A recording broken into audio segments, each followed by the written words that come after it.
Good evening and welcome to Fools and Ghouls.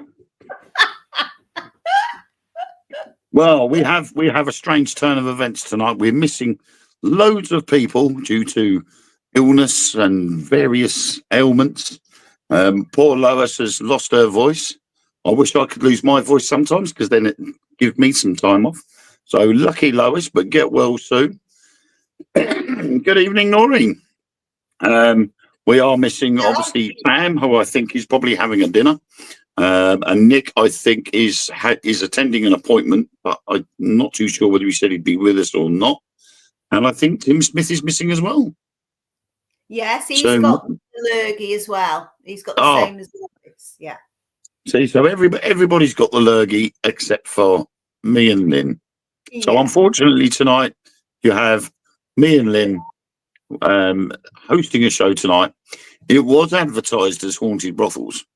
However, there aren't that many haunted brothels around, apparently. Or as far as Google is concerned, there are a few in the United States and there are a few in Thailand. But that was as far as it was going. So we thought we would just go with the flow instead and see how things pan out, and maybe do a little Q&A and just and have a bit of light-hearted fun within the paranormal field. Yes, absolutely. Yes. So what have you been up to this week, Lynn? Me, as usual, working my knuckles to the bone, you know. By the time I retire next year, nothing left of me. But I've kept happy and the sun's been shining, even though it's been frosty. It's been shining. I've been positive and all the daffodils are coming out and the primroses, and it's lifted me a bit. It's made me feel a lot better. It makes me feel like I want to go down the coast and just walk. Yeah, I think it's meteorologically. So that's a big word for this time of night. It is. Meteorologically, the winter is now coming to an end. I know, it's dead exciting. So we are now heading into spring, and obviously the spring is about rebirth and growth and all things new. And, you know, you go out in the car and you drive down the road and you can see the daffodils and crocuses coming up and you're like, lambing season's coming in and all of that. And you just think, wow, this is really cool. Yeah, it is. Yeah. And then the weather starts changing. I work on a farm in part of my job once a week, and they've got all these absolutely gorgeous little baby lambs prancing about. It's just beautiful. Beautiful. Yeah. It really is. Yeah. And it's nice. I mean, a couple of weeks ago, we took our new puppy over to my cousin. She runs a grooming shop place. And she said, well, we'll see you in about an hour and a half. So we're like, oh, what shall we do for an hour and a half? And it's a bizarre story, but it's in relation to what I do as part of my job. And she said to us, oh, there's a few farm shops and cafes about. So we said, well, can you name us one? And they said, oh, yeah, there's one just down the road. I can't remember the name of the place, but she said, you'll see it as you go down the main road. So I thought, okay, fair enough. So we've gone down the road, we found this place, and we pulled in onto this gravel driveway, and there's this massive converted greenhouse, and it's been converted into a cafe. Oh. So we pulled up, we walked in, we found a table and sat down. Blokes come over with a menu. What do you want? So I'll have the full English breakfast, please. And Ellen had a sausage baguette, cappuccinos. And we're sitting there and we're loving every minute of it. Went back and picked the dog up. And the view was stunning, unbelievable. All you could see from the windows was an expanse of farmers' fields and hedgerows. And then in the distance, you could see the Strood that goes over the river, to Mersey Island. So in East Essex, you've got Mersey Island, which is only accessible through a causeway. Yeah. And every high tide, the causeway floods, you can't get onto the island. So you could see all that in the distance. and it's absolutely amazing. And we went back, picked the dog up, brought him home. And then 2 nights ago, I decided I'm going to need to continue with my book. So I've sat down, I've watched the Everton-Brentford game on the TV while I've got my laptop open, and I'm reading the last chapter that I'd written. And in the book, my 2 characters, bear in mind, this is supposed to be a ghost story. Yeah. And my 2 main characters, Mark and Val, have gone out for lunch, and they found a farm cafe. Oh, hey. And I've described this cafe to the exact T to the cafe that me and Ellen visited 2 weeks ago. Yeah. The gravel driveway, the converted greenhouse, the food they ate, the views they got, I had it down to a T in that book. Now, that chapter was written back in October last year. Wow. And I didn't know this farm cafe existed until my cousin told me 2 weeks ago. And yet it was exactly, yeah, I would. I mean, the food was absolutely gorgeous. And I think what I may do is once that book is published, I'm going to take a signed copy to that cafe. Yeah. And I'm going to tell them the story about how I imagined the cafe and how only a few weeks later we've actually come into this. Yeah. I mean, I never knew it was there. It's crackers, And isn't I'm it? like, how weird is that? You know, Yeah. never been to the place. So, yeah, I've written about it. And then I find it, I literally 4 or 5 months down the line, I've gone to the place. Deja vu, isn't it, really? Yeah. It's quite deja vu. Anthony Lewis. Hello, Anthony. Do you like to be called Tony or Anthony? Murphy, is there, you can call me Spud if you want. Is there a story about a door or doorway on a ghost hunt? Have any strange plants or flowers you've seen lately also? Yes. Yes, it is. But going back to the actual farm, it used to be an old, I can't say a lot because of GDPR, but there's a place off there which we've always been, well, not always been, if you've walked past there, I've noticed it's quite a scary place, but they've got an old building which has now been pulled down, but they've kind of buried most of it, but the doorway is still open.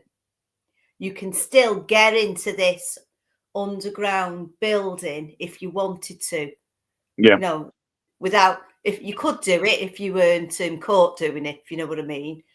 But there's a lot of unusual plants around there, actually. Yeah, but that's not just the only one, Anthony. There's some up where I go up in the woods, in an old visitor centre. Originally, there was a hall on there called the Wepper Hall.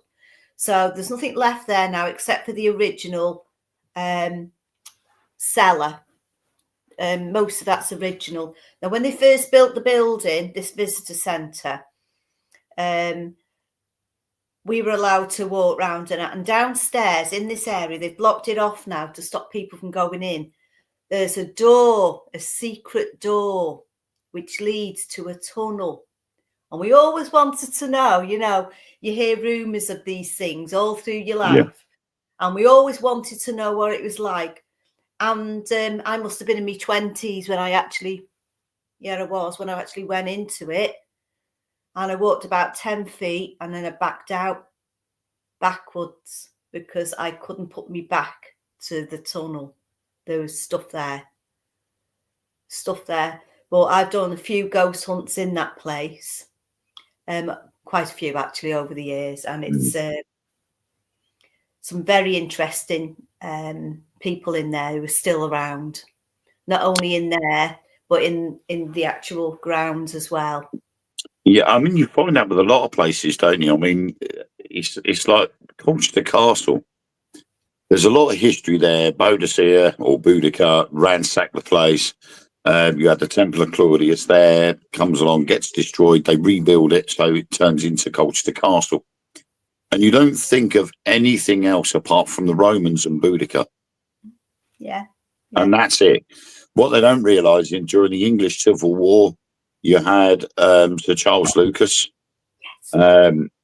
He was executed round the back of the castle, and on the spot where he and George Lisle, I think was his name, where they were both executed, where they hit the floor, the grass stopped growing. And they all said, "Oh, it's because of the blood drenching the ground. It's killed the grass off." And eventually they tried putting new turf in, and it died as well. Eventually, again, grass seeds and things like that still didn't work. So in the end, they put a footpath of concrete right through the spot, and then they put a monument on top dedicated to Charles Lucas and George Lisle. And people that visit the castle don't realise that's there because it's round the back in the gardens. Yeah. And when they visit the castle, they're like, "Oh, we'll go into the castle and we won't worry about the gardens because it's just gardens." And they don't know anything about the history. Yeah. And unless they go on an official tour, they don't get told facts. Like when you walk around the castle, there are black bricks in the walls. Now, they're not black bricks because that's how they've come out of the kiln when they've been fired. They're black bricks because they are what's left of the burnt ruins that from when it was ransacked. I'm so glad you said that. And when they rebuilt the castle, they used everything that was there to rebuild the castle. So you can see it all around the castle. There's black bricks dotted all over the place. And that is the charred remains of the previous building. And that's good because that's bringing energies. It's original energies off them rocks, isn't it? Yeah. Whatever rocks they've used to build that castle with originally. All the distress that's been in them. Yep. And in them days, they reused whatever they could. And when I investigated there for the first time, there was an incident down in the vaults underneath the castle. And when you first go down into the vaults, there's a hole in the wall. And if you look through that hole in the wall, you can see the original foundations of the Temple of Claudius. Oh, how cool that was there before the castle.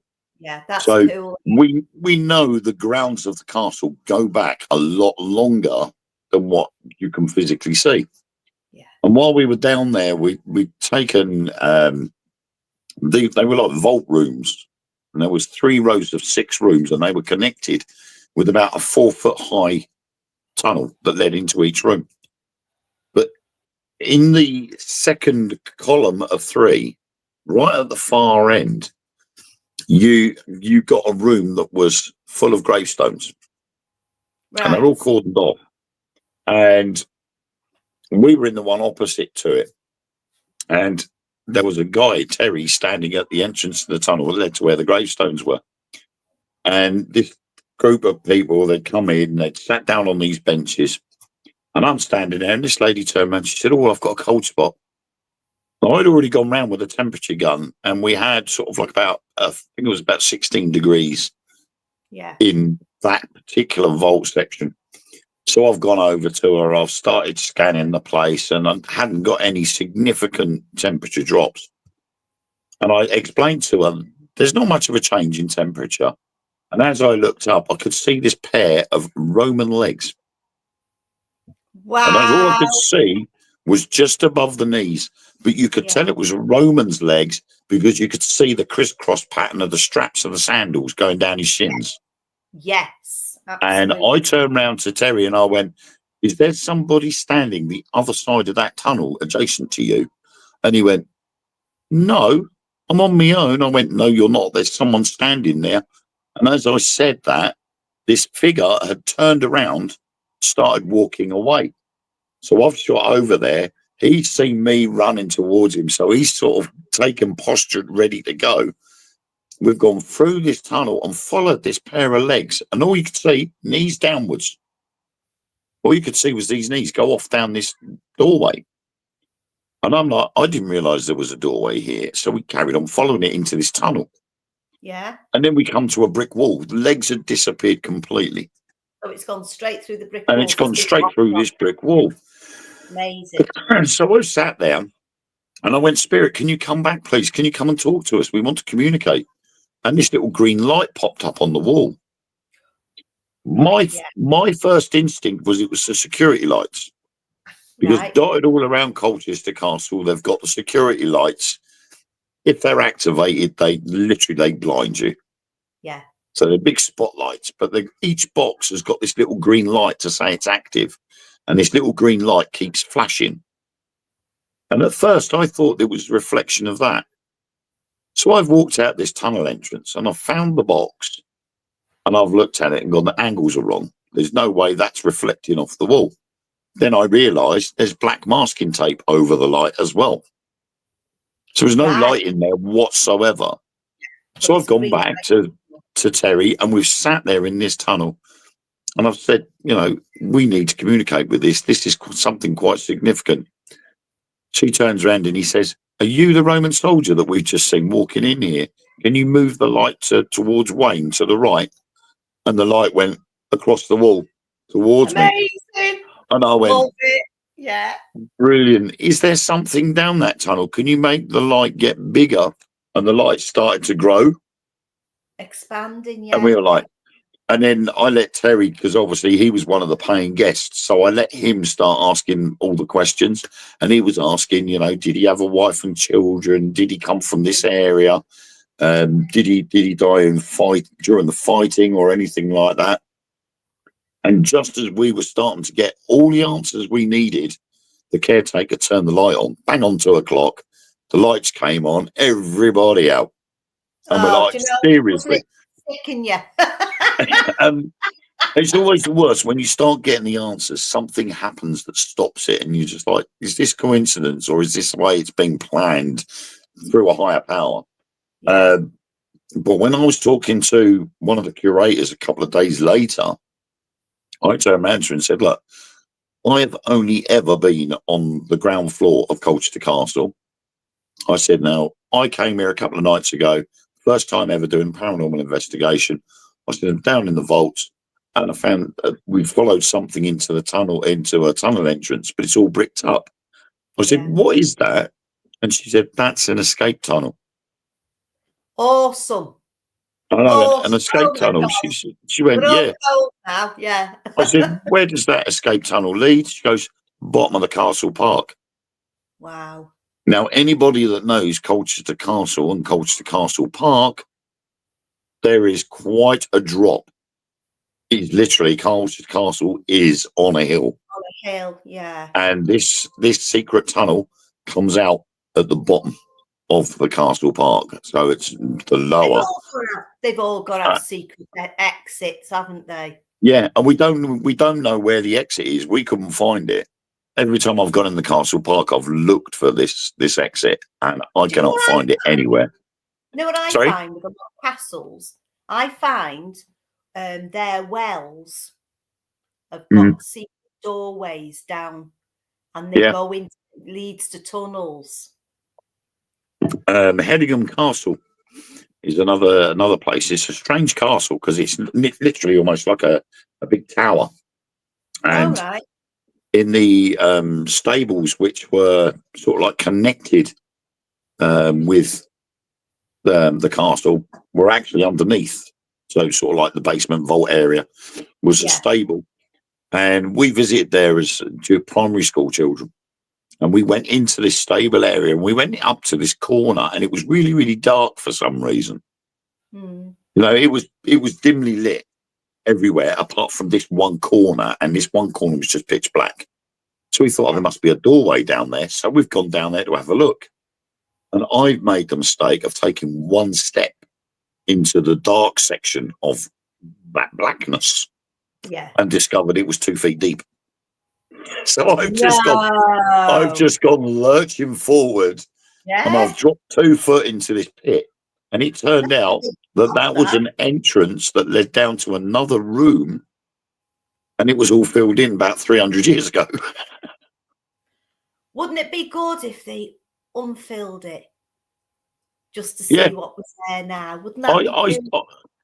I mean, the thing is obviously we know through various experiences with the likes of the Jorvik Museum and other historical places, that the passage of time increases the height of the ground. Yes, yeah. So that's why archaeologists are finding stuff 2 or 3 feet down and so on. So it would be interesting to go to somewhere like Colchester Castle, because we know the foundations for the Temple of Claudius is underneath there. Yeah. But they don't want to risk damaging the castle itself by excavating underneath it. Could subside it, see? Yeah, and I mean they've just recently managed to obtain funding for a couple of £1 million, I think, to actually help sustain its future.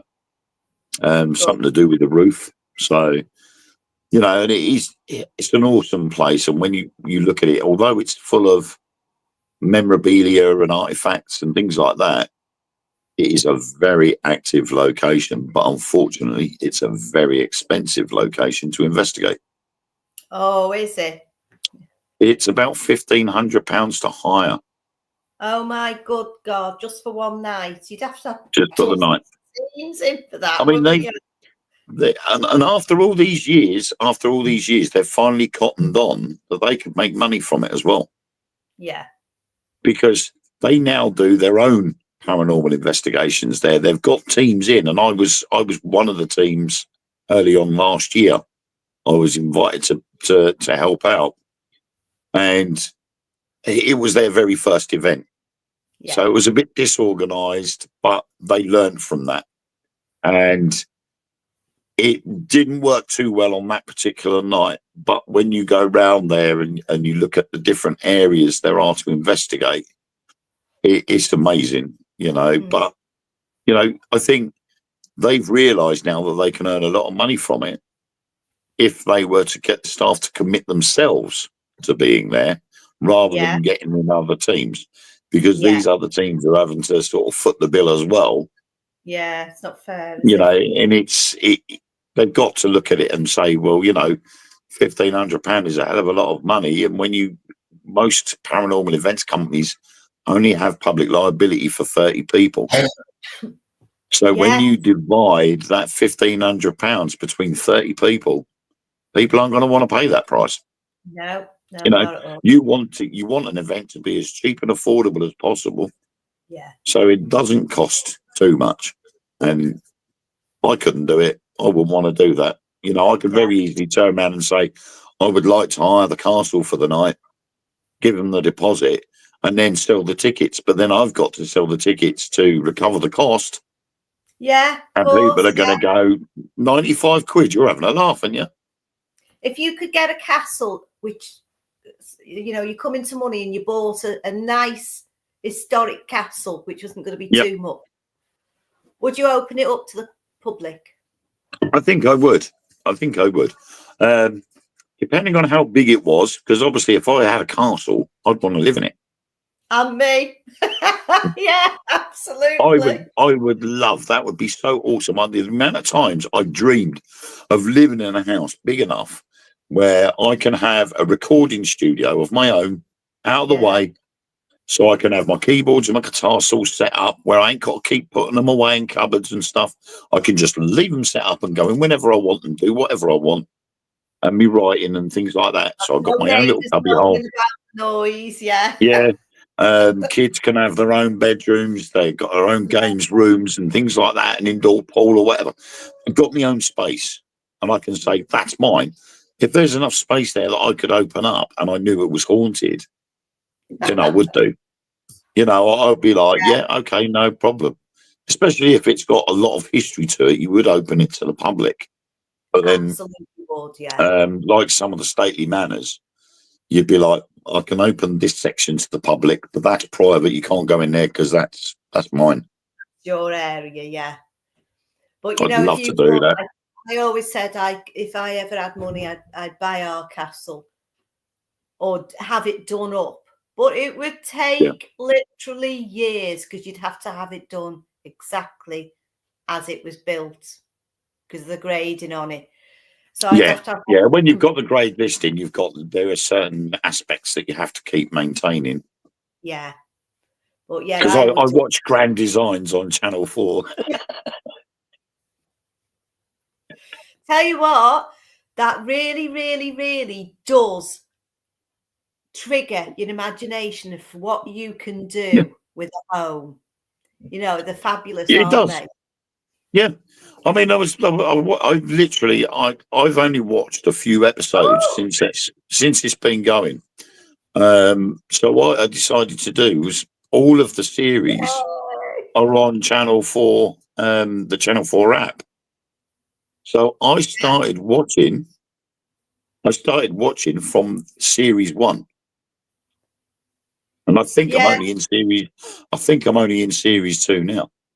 Oh, I love it. Love it. Did you hear So what sorry about that. Heather Morton, thank you. Thank yay you for for this coming topic. on here. Yeah. The problem is we couldn't Haunted find any brothels. haunted brothels. Amazing. Which ones did you work in, And Heather? I do like Willow's comment though. I prefer places in the sun 4-bed. There, if I had the money, I would be buying the new fort in Corfu town. Would you? It's bizarre. It's bizarre because the old fort actually is the new fort, and the new fort is actually the old fort. Right, okay. So the new fort in Corfu town, which is the one I'd love to buy, it looks older than the other one, and the other one's Yeah, still currently being used, but it looks brand new. It's been yeah, well yeah. looked after, but that's the old fort. And the new Right. fort looks older than the old fort. And all it is just this like big old castle stroke fort.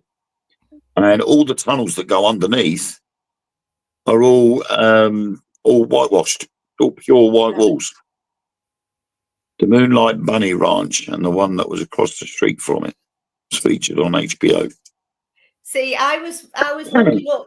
I don't know a lot about brothels, you know what I mean?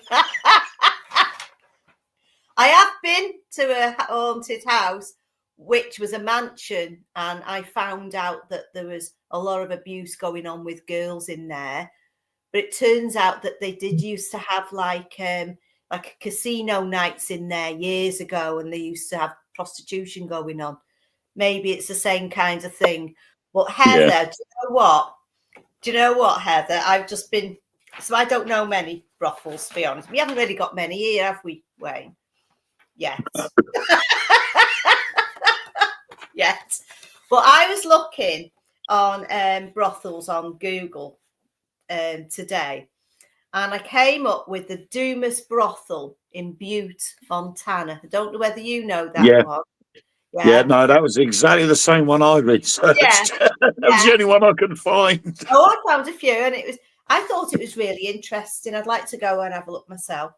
The oldest, they reckon it's the oldest brothel. Some others also reckon theirs is the oldest brothel, isn't it? But they do see they have a lot of shadow figures coming forward, and they also get a feeling of being choked. There's been 2 people in 2021 who 6 days apart who were staying at the place. I think they were doing paranormal investigations. Separate people didn't know nothing about each other. 6 days apart, they were found getting choked. So I don't know whether that's 6 days apart. Lois, I think you'll find Violet LeBonc will beat you to it.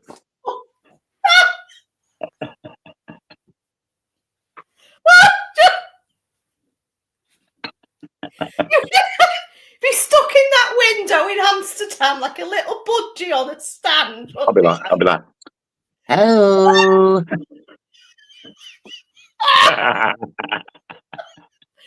Oh dear. Oh dear.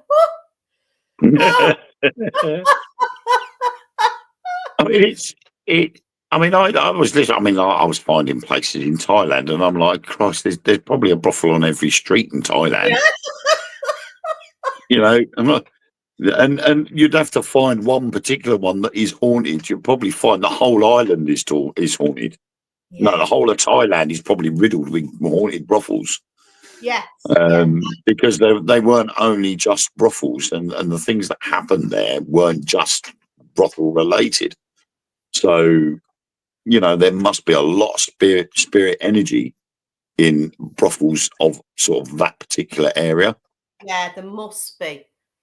This Dumas brothel, though, do you know what? I found it quite interesting because apparently they brought in a bed which had come from a different time, and they placed it in the house and into one of the haunted rooms. Maybe they brought in an attachment. You don't know, do you, with that one? And they have a photo of the madam, the last one, and she looks like she knows where the bodies were hidden. So apparently there was quite a few girls who were murdered. They never got out of there, most of them. They were killed and hidden. Right. And Eleanor Knock, who was a madam, found dead in the living room there. Yeah. Eleanor Knock, her name was, and the last madam there was a girl called Ruby Garnet. What a great name! That's a good stage name, isn't it? Ruby Garnet. Well, I was thinking of the other one, Knock. What was another name for a brothel? Knocking shop. Knocking shop.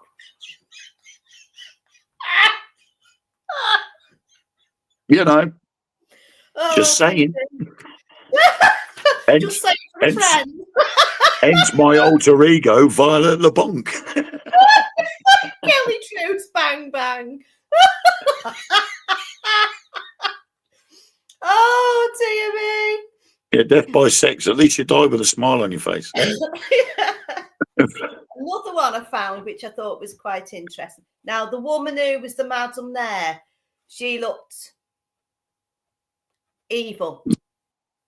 Evil. But she, her name is Rose Davy in the Helena Loft Hotel.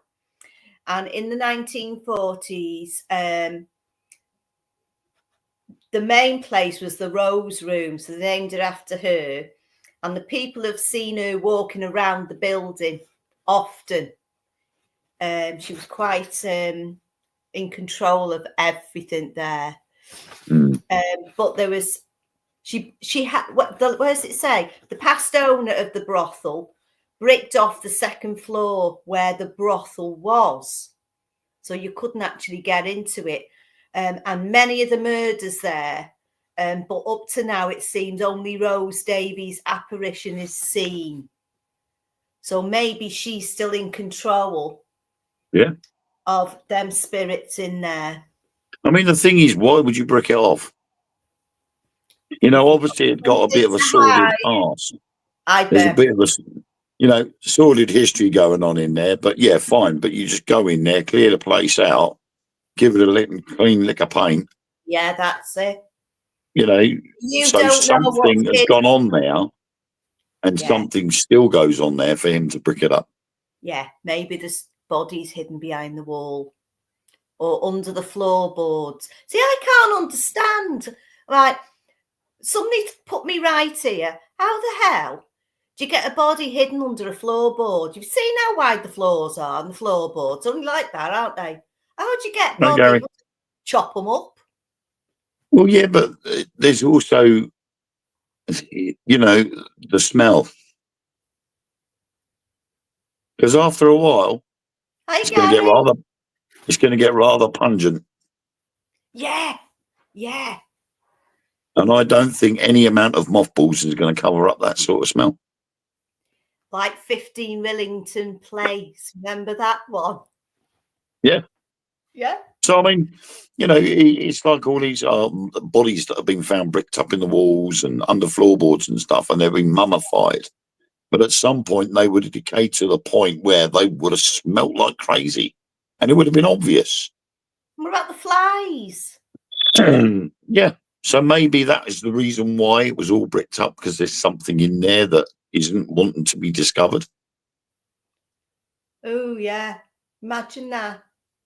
Oh Right. yeah. Anyway, she bricked the whole doors up and everything, so nobody could get in there. I'd be straight through there if that was my building. I'd pull the We'll be in wall there down. with a pickaxe. I'll be breaking that wall down, and I'll be like, I want to know what's the other side of this. If I've got a floor that I can do nothing with, I want to know why. Yeah, exactly. Why it'd be like having a hotel that's say 5 or 6 stories high, and having that one floor that no one knows of. They just keep walking past it, and they're going upstairs, and they're like, "Hang on, this is floor 3," and then they've gone up 2 more flights of stairs, and they've ended up on floor 4. Yeah. And they've gone, hang on a minute, but I've just passed that space down there. Surely that's floor 4. And as the owner, you would be like, what the hell? I'm indoors and I can count 4 floors, but outside I can count 5. What's on that floor there? Oh, do you know what? Listen to this. Gary will know this, actually. He's watching. Now, what the hell's the name of the place? It's on the Wirral. It's where they make the soap powder, Gary. What's it called? You know where it is. Anyway, there's a place there, and the pub itself, it's quite haunted.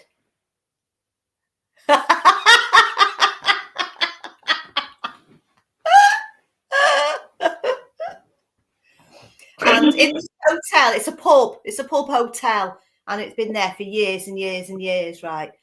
But when the new owners turned up, maybe 15 years ago now, they had the fire brigade kept coming to check all the entrances.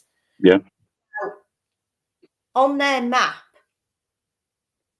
there was another room, but they actually found where the door would have been, and it had been bricked up. So Port Sunlight, that's the one, Gary. Thanks, lovely. Oh, I'm so glad you're here tonight. So yeah, if you don't know whether you've been in there, Gary, but when you go through this door into this room that wasn't supposed to be there, honest to God, what an amazing place. Yeah, that's the one, the Bridge Inn, Gary. There was people, shadow people walking around in that room when we were in there, and you could see them.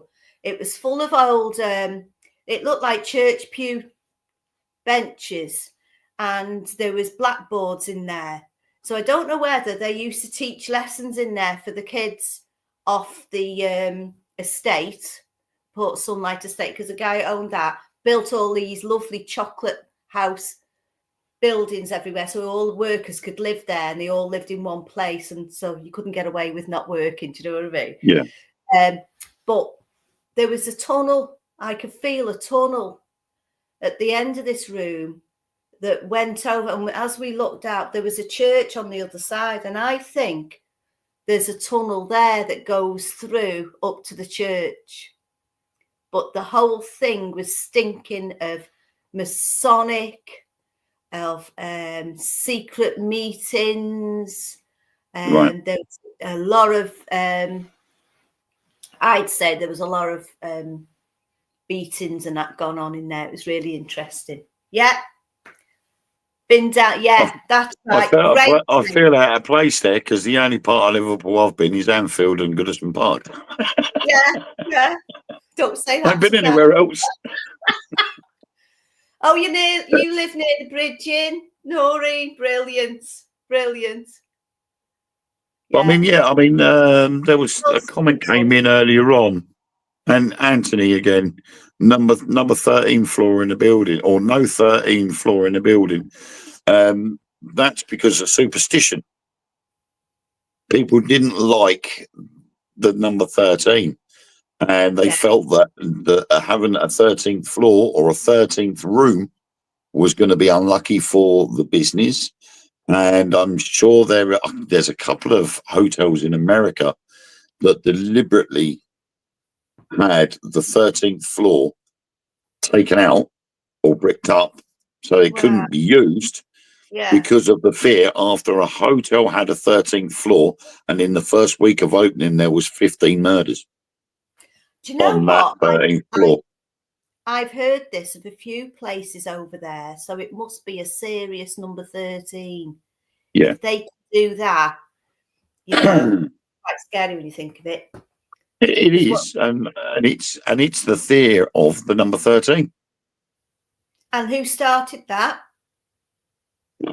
It was it Prince Philip? Was it of France? When he put the stuff out? So yeah. Didn't he send out executions on all the Knights Templars, and he had them all killed, didn't he? And it was on It was on Friday the 13th. So everybody thinks, oh, Friday the 13th is bad. It's bad if you're a Knights Templar. That's it.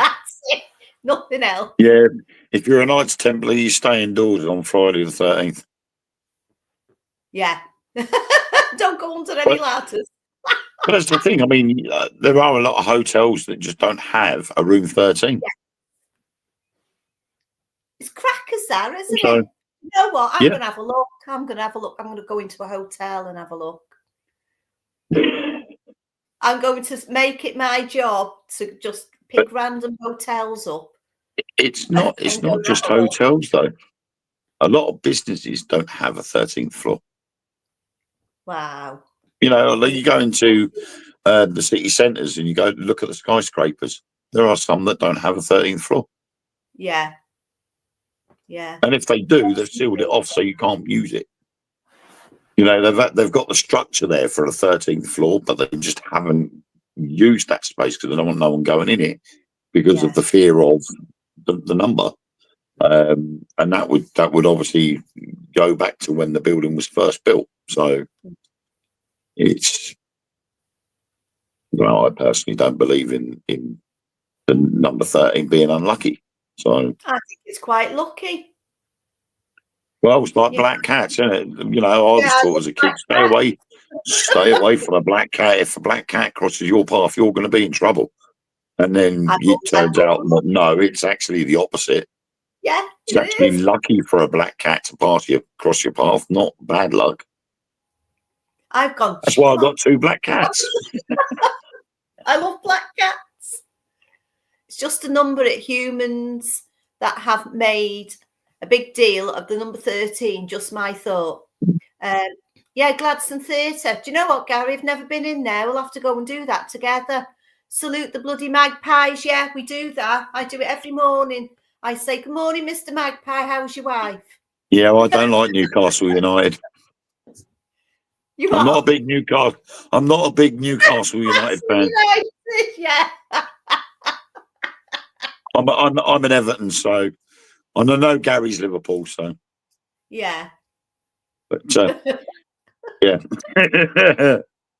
but yeah, and it's all about superstitions, isn't it? Then when you look at it, number 13, and like Gary said, saluting the magpies.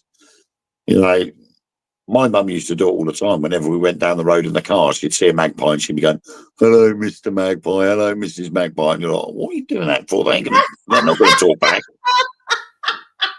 And if they could talk back, they're not going to hear you. You've got the bloody window closed. Yeah, it's true. And it's another thing, like superstitions, like, oh, you know, your kids, oh no, you can't stand on the cracks on the pavement. Yeah. So you're stepping round like that, aren't you? You look right knobhead. You're walking. You used to turn it into hopscotch. Just get yourself a nice little pebble and throw it on there and just go around it and make a little dance out of it. But I think it's things that, or superstitions that have come about, only make the person fearful of that. Yeah. Because of the stories and the tales that have been told about that. You know, like we say with the black cat, been told for decades, and generations of children have grown up being led to believe that a black cat crossing your path was bad luck. When it turns out, when you look through the history books, it was actually supposed to be good luck for a black cat to cross your path. Yeah. But that sort of, it's that way of thinking has been overtaken by this new way. And now when you say it, they go Mandela effect.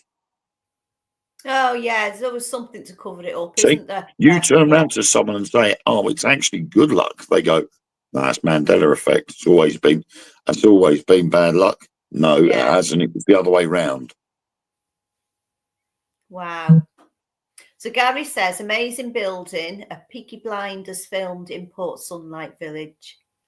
Where is it? Was there watching it being Yeah. Iron We were watching Fire. it. He says he lived on the 13th floor Yeah. in an apartment building, but it was labelled 14. Yeah. Wow. That was A here. lot of places do that as well. Rather than actually having a physical floor 13, or having the physical floor 13, but marking it as level 14. Yeah. So you literally go from 12 to 14. You'd be like, well, where the hell did that floor go? Hang on a minute. Yeah, Gary says black cats. Yeah. I always say black cat can bring me good luck if it crosses your path. Do you know what? I've always found that. I've always had this. I won't have cats here because I like to get the birds in the garden. I can't get any because there's too many. It's like Top Cat and his gang live at the back here on the pathway, and they're there in the mornings, right, smoking the cigars, deciding whose plant pot they're going to have a shit in. So I won't have a cat. But if I did, it'd be a black one. The Cecil Hotel, that was the one where that lady was found in the water container up on the roof, wasn't it? Oh my Sure it God. was. A dead bird in your system, isn't it? Yeah, well, there was something going on in the hotel, and she was pictured on the CCTV footage. She looked like she was having a conversation with someone in the lift, but you couldn't see anybody physical.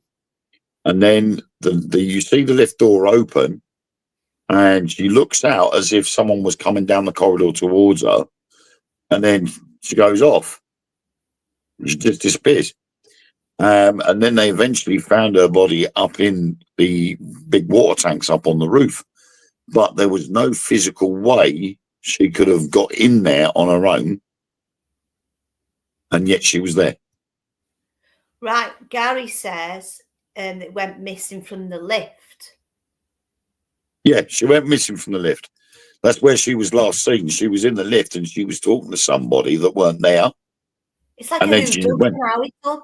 Do you think they go out through the lid? I mean, I wouldn't be able to get out through the lid because I can only just about reach the buttons to press. Well, if I can remember the video footage that I had seen, she actually runs off down the corridor. But that's the last time anybody saw her. Right. Because rather than going to her apartment, she just vanished completely. And then the next time they found her, she was in the water container because people were complaining that the water had gone funky or something. So they went and checked the water tanks and they found her body in there. What was her name again? Let me have a look. Oh, I can't remember. I think it was a Japanese sounding name. Her name was Arisala. Yeah. Who? Arisala. Yeah. Because I think that would be a really, really good whodunit night there. Imagine having Well, we are going to be covering that subject. That's ace, that is. It really is. But yeah, because they turned around and said there is no way she could have lifted that up on her own and got in there. Yeah. I couldn't. So I couldn't reach the knob. There are a lot of places like that. I mean, it's like I said to Ellen earlier on, if I did a road trip in America, Stanley Hotel room 217 is where I want to be. Oh. I don't want any other room in the Stanley Hotel apart from room 217. 217. It has to be that room. Simply because room 217 in the Stanley Hotel is the room that is featured in Stephen King's The Shining. Oh, do you know what? No. Stanley Hotel is the hotel in The Shining. And Stephen King actually stayed in that room, which is where he got the influence for the book from. I think my cousins have stayed in that hotel. So I'm like, I've got to go there, and I've got to go in that room. Red rum. Johnny. I've actually got the first edition of The Shining after the film was released. Ah. So it's a bright yellow book with all black lettering, and it's got like the artist impression of Jack Nicholson coming through the door. So he's like, and you're like, yeah, that's really cool. But the new ones were rubbish. Don't like the new ones. I've not seen the new ones. I like the original ones. The original's a lot better. Do you think elevators can be time gates for reading somewhere that built people from different time was meeting in the elevator? I think things like time gates and portals, I personally think they can appear anywhere. It depends on the electromagnetic field and how much energy is in that area at that particular time. Yeah. I mean, you do hear about these things and you think, oh, some kind of a magic trick going on here. The thing is, when you look at things like the stone tape theory, the stone tape theory only exists because of the electromagnetic energy and the energy getting at its height, that it records whatever's going on in that place at that particular time. Once it's recorded, that energy has been depleted slightly, so it has to have that energy build up again. And when it's built up to a certain point, it replays. And that could be the same thing with an energy portal. Depending on the location and the amount of energy, it could just open up. And if you're in that area at that particular time, then that could be where the issue is. Yeah. Like it's not just with people, is it, who lose their lives at certain points, and it could be buses or objects, anything. Well, you've got recorded reports of aircraft. Oh yeah. Aircraft that went missing during World War II have reappeared in the clouds, and people have gone, what on earth's that doing up here? And then it's disappeared. They've heard the sound of World War II bombers flying over places. Myself and my Spook and Ori events team and Truth Beyond Paranormal team have all heard the sounds of old World War II bombers, B-17s and B-25s. Yeah. And they were stationed at the particular base we were investigating, and we heard 12 of these bombers going off from the runway. We had them going up one at a time, and then about 5-10 minutes later, you'd hear them come back one at a time, and then 15 minutes later, you'd hear them go off again. Yeah. And I kept hearing it every time we went to that place. It was the same thing. You could hear them going off. And the first time we heard it, we investigated and we went, right, okay, what makes that sort of sound? And when we were on a break, we'd gone back into the internet to try and search for what the sounds and the sound difference was between each of the aircraft. And you could hear a difference between B-17 and B-25s. Yeah, it's like cars, isn't it? It's the sound of each car. Yeah. Everything's different, yeah. But for ages, we were sitting there going, no, it's got to be the wind. It's got to be the wind. And we were like, well, no, because you can hear the difference. Yeah. You can hear the wind is creating a higher pitch sound, a higher pitched whistle sound. Yeah. Whereas we're hearing a low droning sound. Right. Yeah. That low droning sound is going off at the same time or at completely different times to the wind. So every time we went there, we kept saying the same thing. We kept looking at it and we were like checking the windows. Even when it wasn't even windy, you could hear this droning noise, and it was always in groups of 12. Wow. And we found out that the planes that were stationed there, whenever they went off on missions, they went off in 3 groups of 4.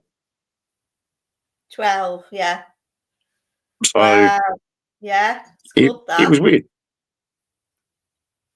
And the thing is, when you hear that, you don't think, get your recorder out. You don't, do you? You're like, No. can anybody hear that? Can you hear it? Because you're not You're sure down if in it's St. Peter's Church. in Colchester way. End of St. Peter's Church. time. Trying to figure out where that is. PA, could you look for St. Peter's Church in Colchester for me, please? Margaret. Yeah. Hey, Margaret. Would you like to get my name correct, please? No, I was just doing a character.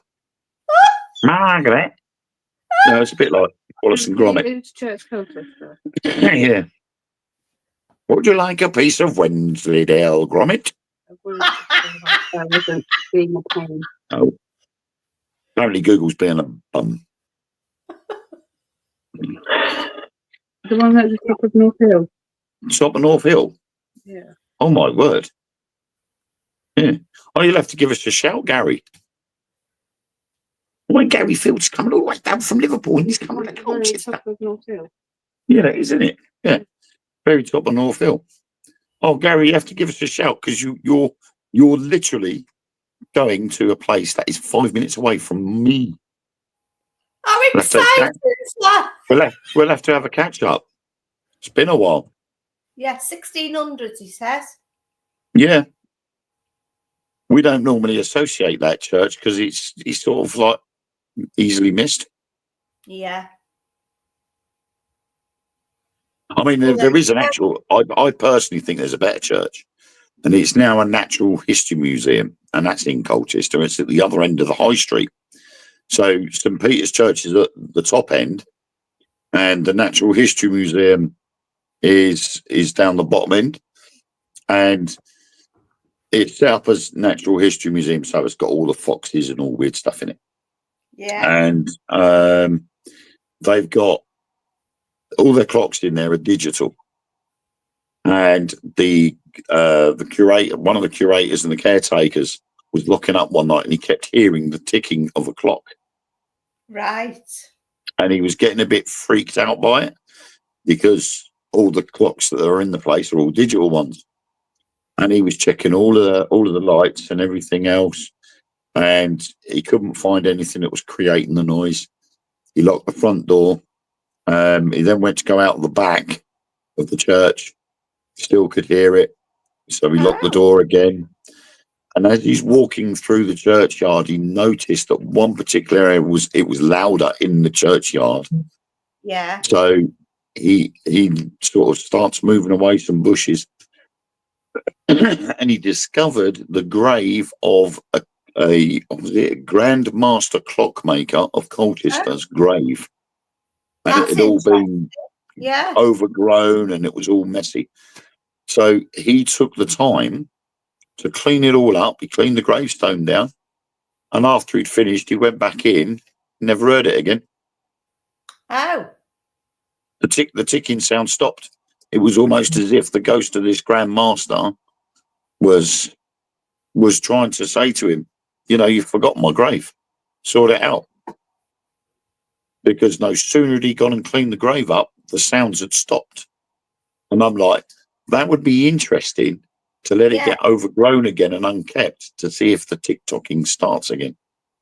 Well, that'd be a couple of years. I can't wait that long. No. This, what I was told is now must be about 4 or 5 years old. So it wasn't recent. So it must be. Yeah, that's all right, Gary. I mean, if you're coming down, you give us a shout and we'll meet up somewhere and go for coffee and have a catch up. We can prove to people that the blue side of Liverpool and the red side of Liverpool can get on. Yes. Yep, definitely. So Iron I'm up for Fire. Iron Fire says. Now we were talking about this the other week. He says we could, Willow. We did a lot of naked in those days, stomping grapes for wine and skinny dipping. I don't drink homemade wine in case you've got nail fungus. or toe cheese.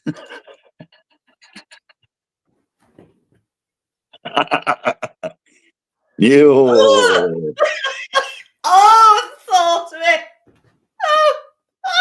Chateaubriand, number 5.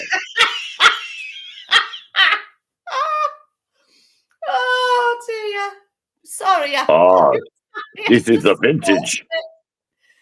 Oh, sometimes I'm just glad that they've made machines. Oh Yeah, I dear. wonder who had the job of inspecting everybody's feet when they went in to cross the grapes. And I wonder if they bit the toenails. Do you reckon that's how they discovered things like verrucas? Because people started getting them on their tongues after they'd been drinking the wine.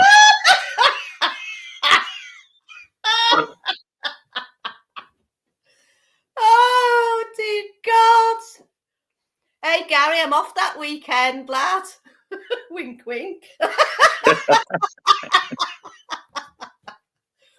Yeah, Oh, well, dear. send us a message, Gary, when you sort of get closer, and we'll meet up. Yeah. Definitely. But yeah, I mean, I don't know what it's world's. We've just gone off on a tangent now, but it's good because it's gone 9 o'clock now. But how we've become so politically incorrect when it comes to things like food. Yeah. You know, they wanted to ban the Italian cheese that has maggots in it, and they've been selling it for thousands of years, and it's yet now they're not allowed to sell it. You know, I mean, the fact that I wouldn't want to eat it is besides the point. I wouldn't touch it. No. You know, I can't even stand blue vein cheese. I can't stand Stilton. I hate the thought of it. Yeah, it's horrible, isn't it? Do you know what? I went to a Christmas do afternoon meal in Chester, and I didn't know what to have for pudding. Everyone was getting cheese. I'm not a big cheese lover. And they were getting nice little pieces of cheese, you know, with the nice little biscuits and that. And I said, excuse me. I said, can I have some cheese? Biscuits like my friends. They said, yeah, okay. They brought this plate. And I looked at this thing and it was a piece of that blue cheese. I said, excuse me. She come over and said, have you picked this from the bottom of your shoe? Because that's what it looks like. I'm not eating that. Yeah. Vile. The thing is, they stand there and they go, oh, but it's only the mold that they use. And other cheeses, instead of allowing it to go moldy to get the blue veins, they put copper wires in it. Oh, is that how they do it? And you got a copper wire gets poked in to create the hole, and then something to do with the enzymes that's on the copper wire rubs off into the cheese. And then when they pull it out, the enzymes are left inside the cheese, so it then creates the blue veins. And I'm like, nah, I'm sorry, I couldn't, because obviously things like the mold in blue cheese and the mold on oranges and apples and fruit goes to make penicillin. Yeah. Yeah. And I'm just like, I don't care if that mold is good for me getting rid of a headache or not. I am not eating it. Minging, isn't it? Yeah, and I'm 8 miles as well, Gary. The other way. So 16 in total. 16 in total. You could always meet halfway. Yes, in Chester. Lois, I don't get this shit. I know this shit, and that's because I am a trained chef. What is the best pub about? What there is best pub about you guys? What is the best pub? Pud. Hey? I'm a bit confused, Anthony. I'm a bit confused, Anthony. What is the best pud about you guys? Best part about you guys? We're turning this into a game, aren't we? Best part. Right, you've got to guess. You might have to rewrite that, Anthony. What's the missing letter?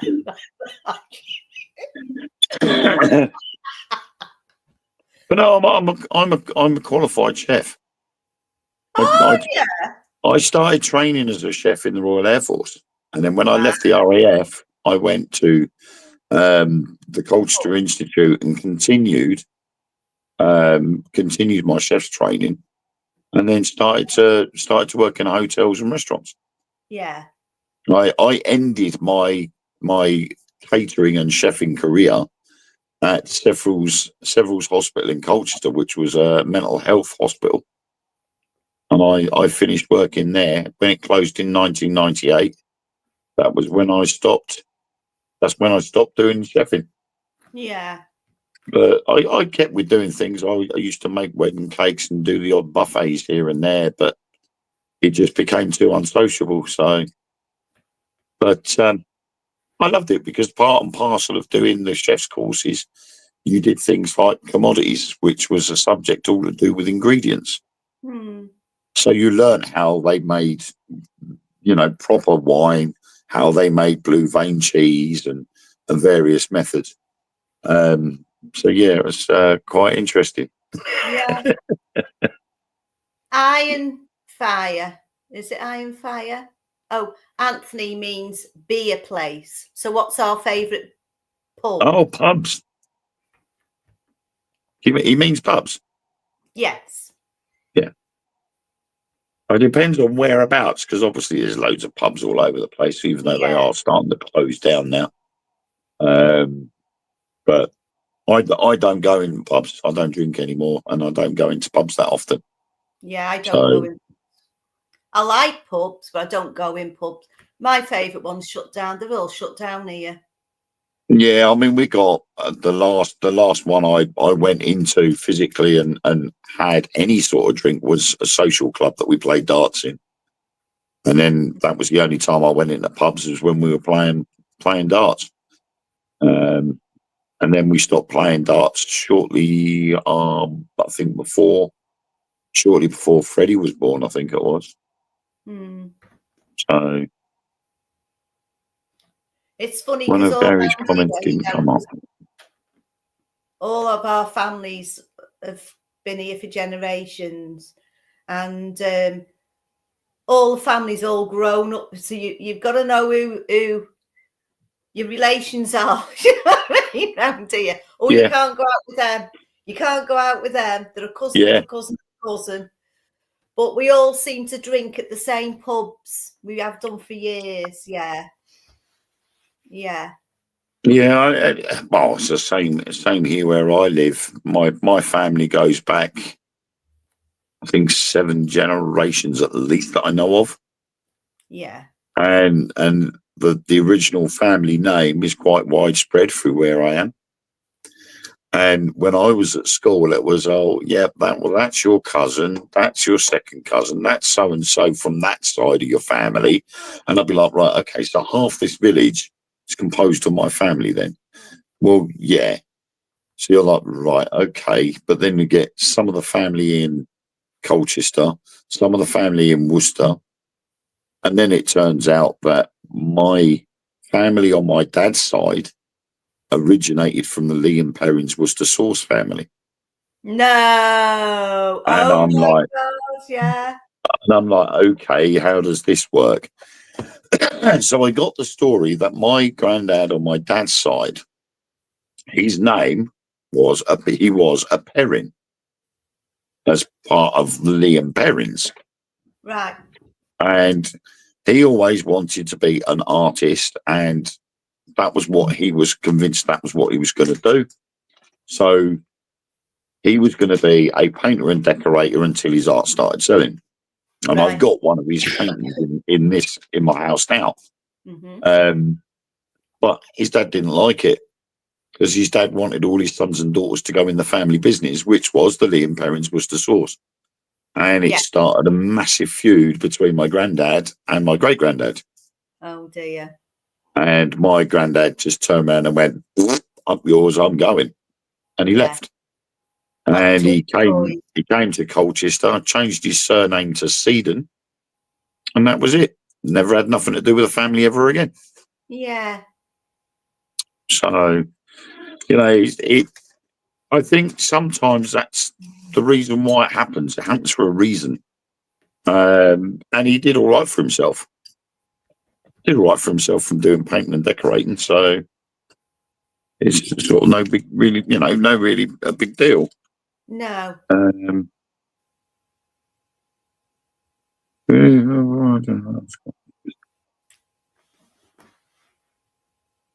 Oh, he's checking his message. Yeah, I've been sent a message because it's something to do with Gary. We do a 4-odd-hour drive after school finishes. I drive to get there on Friday night. I sleep over in the camper van. Gary, send me a private message. Send us a message, mate, because I might be able to help you sort of find somewhere to park your camper van without you having to pay. Might be even park your camper van on my driveway. There you go. See? So send me a private message, mate, and you can come and keep here. Because I'm nice like that. Oh, aren't you good? I'm like that as well, to be honest. And you're a mate. So Yeah. you can come and have a kip in the warmth. You might have a cat jump on you. I've got a double sofa bed in the living room, so we have that for visitors. So that's a good idea, isn't it? Yeah. Yeah. I mean, during the day we push everything, out of the way. The sofa bed goes up. If it's not being used, it stays in the sofa position, which leaves the middle of the living room floor open for the kids to play around and run about in. Yeah. And then when people like Ellen's mum comes to stay over at babysit, we can then pull that out and, she can sleep on that rather than climb up the stairs. Just so much easier. Yeah. And then when Mark and Rachel come and visit us from Scarborough, they come down. They've got somewhere to stay. That's brilliant, that is. So it's an awesome idea to have something like that around just in case. And obviously I've known Gary for quite a while anyway. So, if Gary's coming down, rather than keeping in his camper van, I've got a double bed there. He's a friend, so warm. Yeah, come and get in there. Warm. We'll tell the kids not to disturb you, and usually they're pretty good at doing that. What, disturbing you or not disturbing you? Put the kids to bed and we say to them, you don't go downstairs because there is someone asleep in the living room, and 9 times out of 10 they're like, oh, I'm scared, I don't want to go down there. Oh, that's good. And they do stay away, so it's pretty good. Yeah. But we lock our bedroom door from the inside, so Freddie can't get out. And Tamsin learned pretty quickly, you don't go down there unless you're wanted down there. Oh, that's good. That's good. But yeah. So that was our little random haunted brothel. Everything else. I love haunted brothels, just can't seem to find any. I mean, we've got we've got a brothel in Colchester, but it was labelled as a sex shop, but we know that weird things were going on upstairs. Yeah, they always And the weirdest part of it was it's only 2 doors down from the police station. Those probably went there on the break. You drive past the sex shop, and then next minute, you've got the police station right next door to it. And you're like, yeah. You're like, that's not right. Yeah. I mean, you do notice these things, these Thai shops that open, and people, and then a couple of years in, and they're saying, oh, do you know things are going on? No, they're not going on there, are they? Yeah, well, that's why they've always got curtains up in the windows. They had one round here called the Bungalow. I bet you Gary knows about that one, Sven.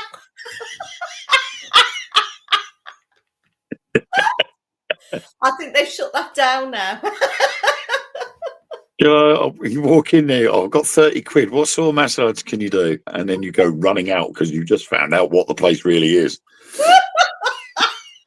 You're like, no! We love you a long time. Oh. Yeah. Wasn't the bank robbers rented house out next to the police?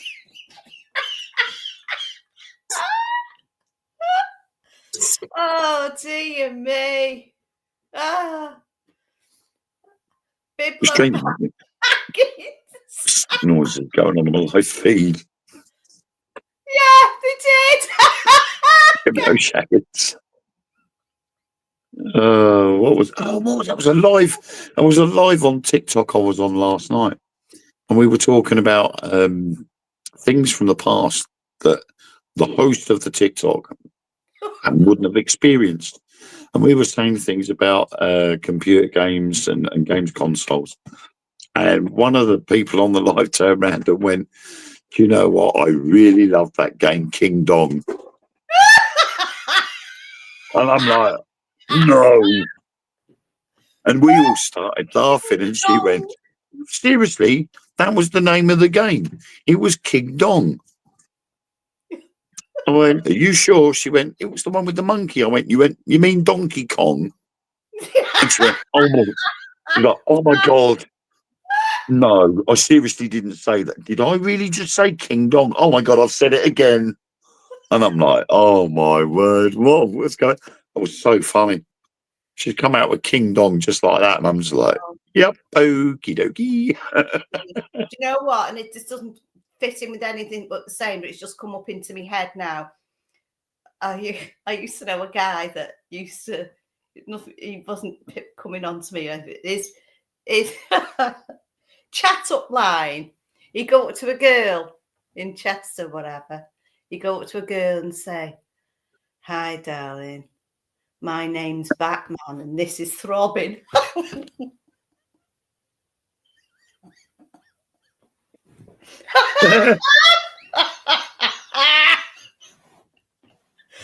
Oh, yeah. Yeah. Yeah, it's true that, Gary. And this episode tonight is getting a bit saucy. It's a good job it's past 9 o'clock. Yes. Time to go to bed, I think. So what are you doing for the rest of the week then, Wayne? Well, I am going to. I say it's a Mike Oldfield concert, but it's Mike Oldfield's music. The Mercury Theatre here in Colchester is having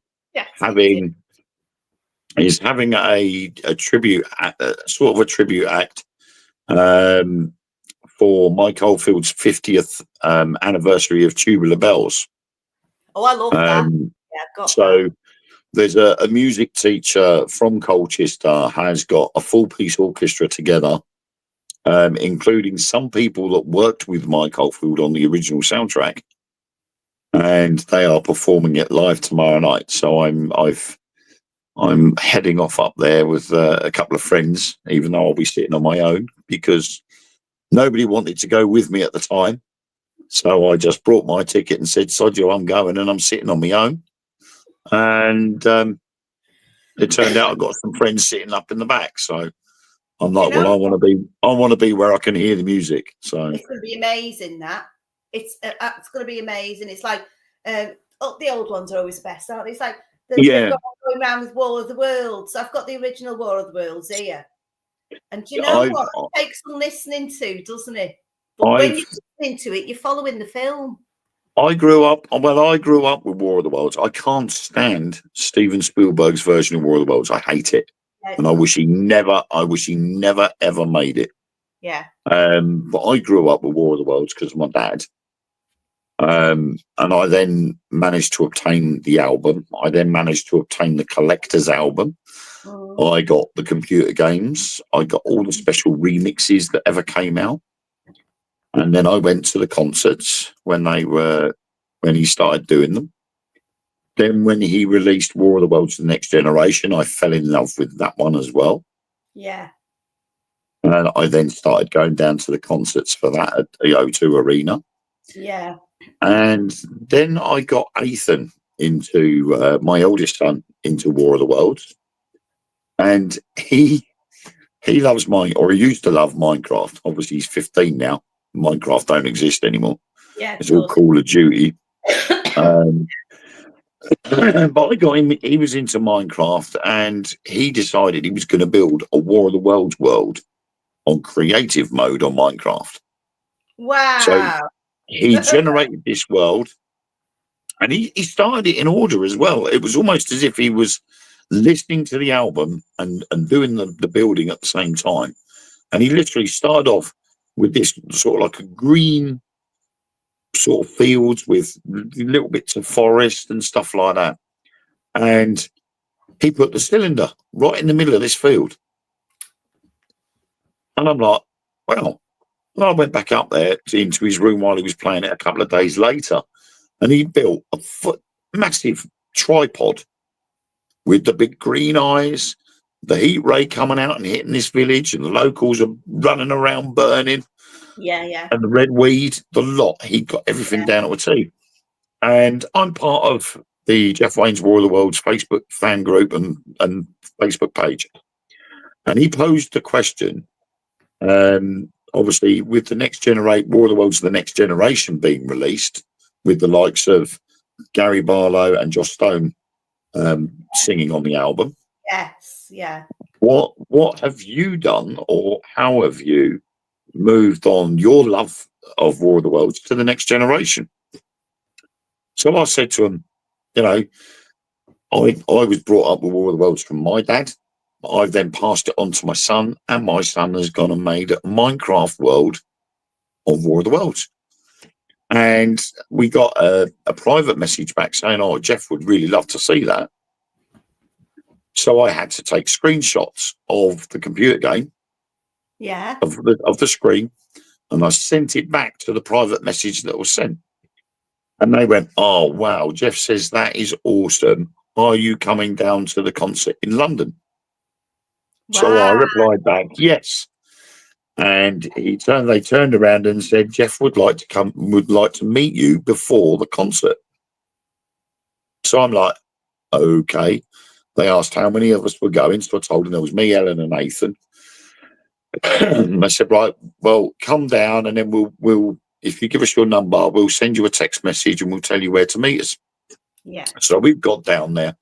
We've got our souvenir because we got the expensive seats. We were literally 3 rows from the front, which right in front of the stage. That's it. And I think it was £175 a ticket, but you got a souvenir bag. Yeah. Well worth it, because you got a signed program. You got other bits and bobs in there as well. And we're standing there waiting to go in, and my phone goes off. And they said, can you meet us at side entrance A? So we've gone over. This lady comes out to us, and she says, oh, she's right. Okay, lovely to see you. She said, come on through. We've literally gone in through the side of the stage, and we could hear them practicing. And we've gone in now. There's Jeff on his stand, in his conductor's stand. The Black Smoke Band is there. Wow. The Ula de Bula strings, which is the orchestra he uses. Yeah. Jason Donovan on stage. And wow. I'm like, this is awesome. And of course, up in the roof, you could see this 40-foot high Martian up in the ceiling. Yeah. And I'm like, this is pretty damn cool. So of course, this stagehand said, come and sit down here. So we sat down, and she said, when they're finished, he'll come over and see you.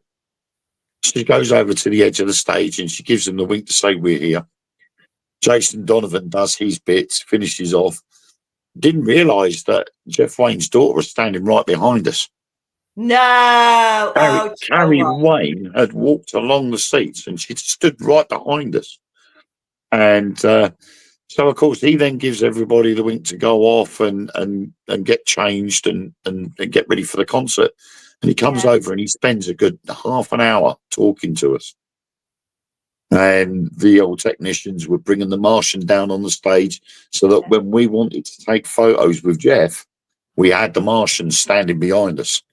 Wow. So they lowered the Martian out of the ceiling, especially for us.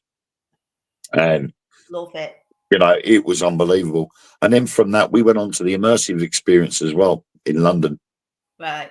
And you actually live the album, and parts of that are quite terrifying because you have to wear a VR headset. And there's a bit there when you're in the church with Nathaniel and Beth. Yeah. And the Martians grab Nathaniel, drag him away. Yeah. But you're there with the headset on, and an actor comes in and touches your shoulder, and you think it's the Martian trying to grab you. I think It's that's great. sensible. Yeah. Yeah. It's a great experience. It's I love awesome. But I But love War of the Worlds, done it. and Yeah. I think Spielberg ruined it. But what happened was Jeff Wayne was going to actually he was going to release a film version of his War of the Worlds, but it came out. It was going to come out, or it coincided with when Spielberg was doing the Tom Cruise version. Yeah. And he turned around and he was like, "Nah, that's too big a name. I can't argue with that." Yeah. So he stopped doing his and thought, you know what? We've got new technology being developed now that we can use for the concerts.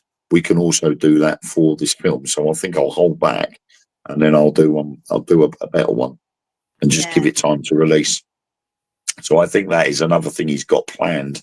He's doing something as well with Professor Brian Cox about life on Mars. Oh, yeah. He's been advertising that on Facebook quite a lot this week, so I'm going to be taking an interest in that. Right. I think very interesting guy, that fella. He's awesome. I mean, did you know that Jeff Wayne of War of the Worlds fame also did the music for Fry's Turkish Delight advert? No. Multi-talented.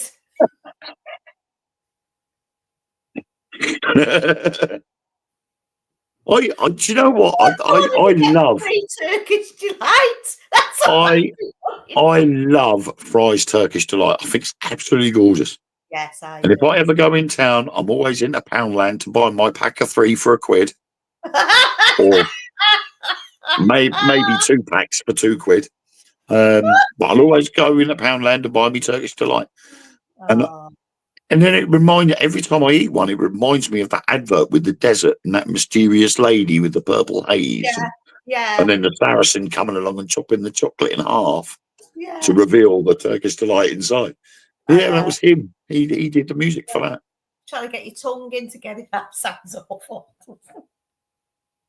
It's a good job it's got 9 o'clock.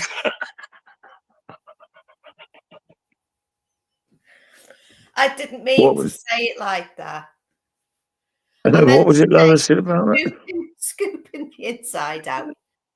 Big shout out to Nick Millay. He's not well. Well, oh, man. Darling. And Tim Smith and Tom Nally. Poor little lovies. They're all poorly. It's everybody. Nick, Tom, Tim, Lois. Yeah, all poorly at the moment. It's going round. Well, they're all up there.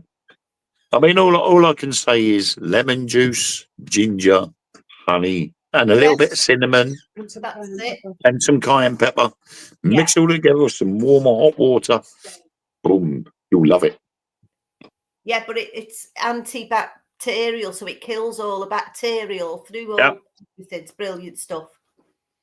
Absolutely. I mean, I'll have that most days when I've got all the ingredients. If not, I substitute. You know, I might, if I haven't got enough of one ingredient, then I just say, well, I'll just have that. And that with the lion's mane and the chili jit and all them ones, you know. Yeah. It's a lot. I mean, you see the reviews on people on places like TikTok and stuff like that, and they go, oh, well, I've been taking it for such and such, and it ain't done nothing to me. Well, no, it's probably because you've been using the wrong dosage. Yes. It's all because it does say on the bottle 1 or 2 capsules a day. Yeah. Now, if you take 1 capsule for 2 months, when you only get a 2-month supply, if you take 1 capsule for 2 months and then you run out and you go, well, it didn't do nothing. Well, no, because you should have been taking 2 tablets. And if you take the 2 tablets, you would have noticed the difference. Yeah. Yeah. But they've gone past that point. They've gone, well, I've wasted my money on that, so I'm not buying any more. Well, that's your fault. That's right. That's what Gary said. He's been doing. There's loads going herbal around. Tea.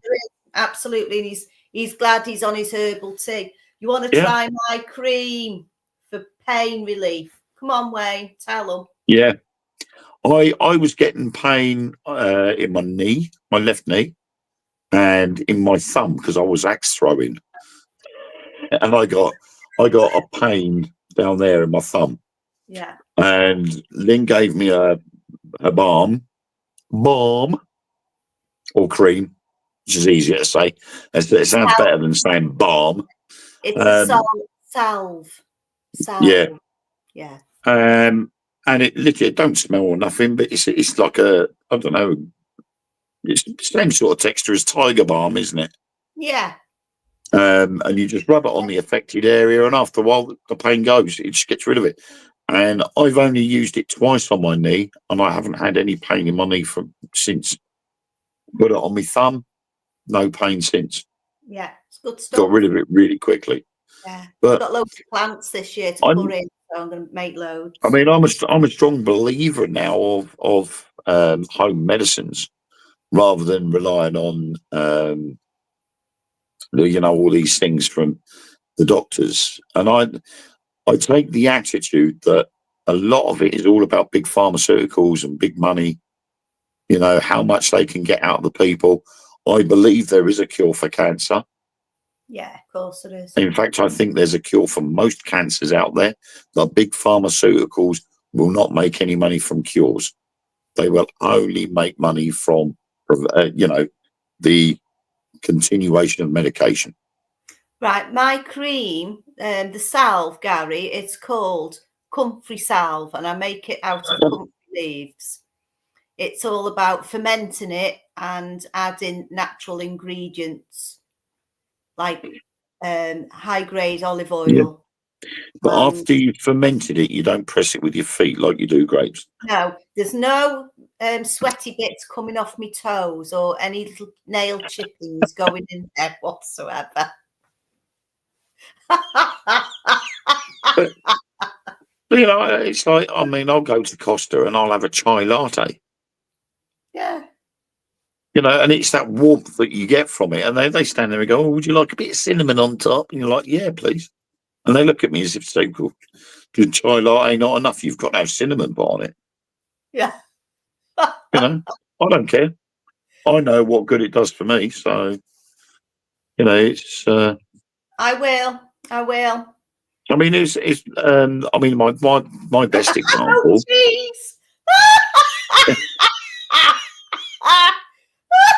My best example. I've had gout in my left foot 6 times. The first 2 times, I went to the doctor, and they prescribed me medication. It took ages to get rid of it. Then I discovered cherries. Oh yeah. In particular, tart cherry juice. So I started taking that. Cost me, I think it was £3.80 for 2 litres of cherry juice. Now, over a week, I drank some of that every day, and the gout, bam, disappeared. Yeah. The next time I got it, straight away, didn't bother telling the doctor, went straight to the cherry juice, gone. And then after the 6th time, which was early last year, I haven't had gout since. And I haven't changed my diet. No. See, I love cherries. There's something about cherries, just lovely. But cheer active, great for fight. Yeah. So what was I going to say about cherries? Now, it makes me wonder, a lot of the pips in these fruits have got arsenic. Yeah. You've got to be very It's in the careful. skin. Very, very careful with it. But I've never suffered from it, from eating them. No, I mean, I don't eat cherries, but I do drink cherry juice. Yeah. So, and the cheapest cherry juice you can get out there at the moment, oddly enough, comes from Poland. Well, the thing is, see, cherries, you've either got to get them from the shop, because if you try and get them off the trees, the bloody birds are better before you get there. Yeah. You can't get them off the trees. No. But Tesco's stock cherry juice that comes in from Poland. Right. And that is awesome. And that's the one I go to every time. Just go straight for that cherry juice. I think it was something like £1.95 or £1.85 a carton. Yeah. So I just go in there, buy a couple of cartons, and I just drink that throughout the week or so. And it gets rid of it. My brother, he suffers with gout. It flares. I've never had any issues with it. I mean, you can get, Well-Aid or something. It's tart cherry juice. Thinks you can buy it on Amazon, Yeah. but it's concentrated, so you have to add water to it. Yeah. But the problem was I wasn't drinking it often enough to use the bottle up quick enough. Yeah. So it was in it. Oh, it's gone off. Never mind. But that was a waste of 13 quid. And then I discovered the one in Tesco's. Scrape the top off and sip it. Yeah, Pineapple juice is very good for clearing out certain things like macaroni. Sorry, I'm no good at lip reading.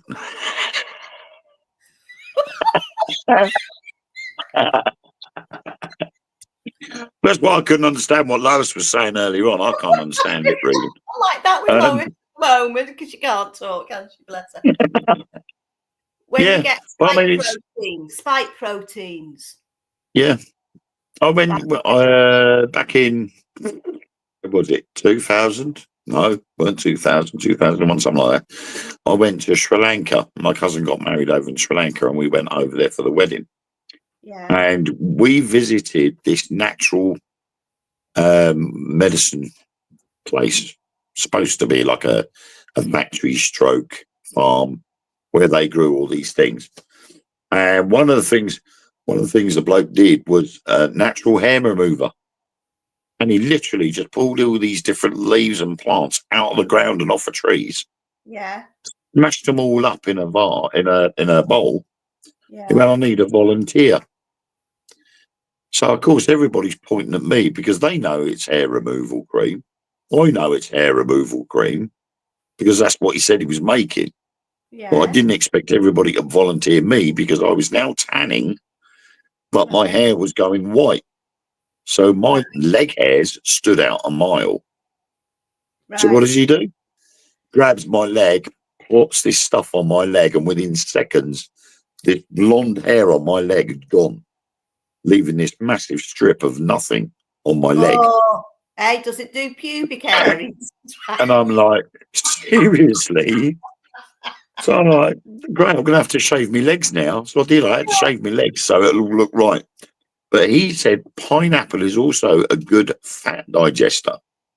Yeah, and if you drink half a pint of pineapple juice every morning, you will lose weight without doing anything else extra to your daily routine. It is. It really and is. I'm like, yeah, but the only problem is being able to afford pineapple juice. Just get a pineapple. Just get a proper pineapple. Yeah, but the problem is you've got to then juice it. I just eat it raw.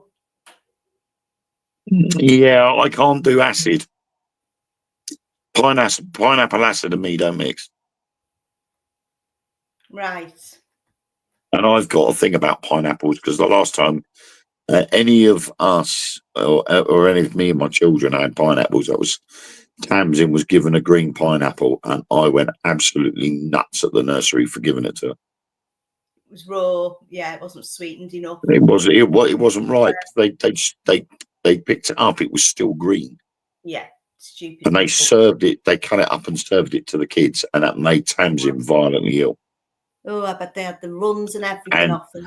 When I confronted them about it, all they went, "Oh no, it wasn't. It wasn't." I went, "Okay, so what's that on the counter in the kitchen there?"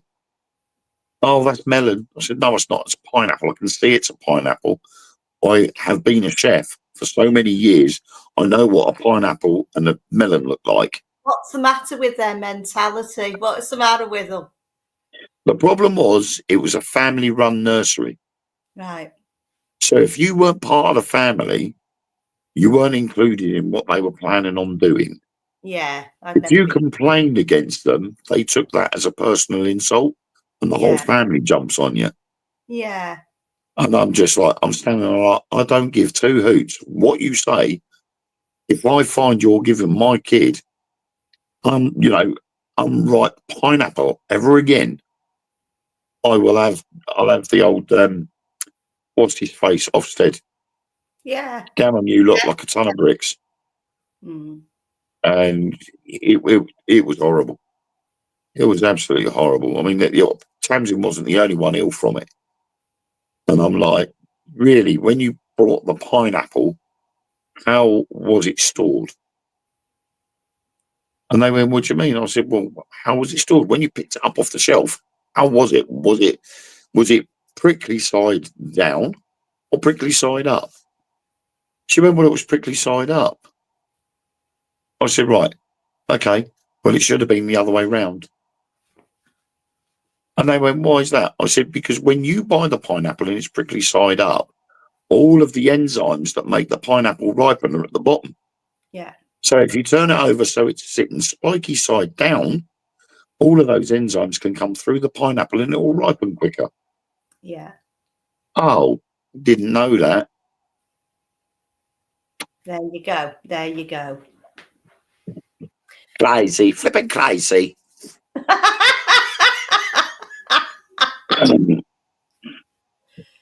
I wonder when things like pineapples were actually first brought into this country.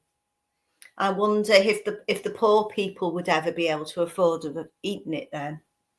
I wouldn't have thought so. I think anything that came into any country from another country, say like like you say with the pineapples, with the potato originally. We know the potato. Potato, yeah, I know that one. What's a potato? Obviously the potato didn't originate from here. We know the tobacco plant did not originate from here.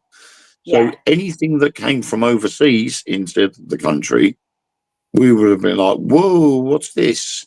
And then there would be this, oh, I want one of those. And then there'd be this high demand. But because of the high demand, it meant a lot more ships having to go over to the countries of origin to pick up more and bring back. So because of high demand, the price went up. Price went up, poor people couldn't afford them. So again, it was the rich got richer, the poor got poorer. Yeah. Because poor people couldn't afford all these fancy fruits and the fancy foods. Yeah. And it would have been the same anywhere you look.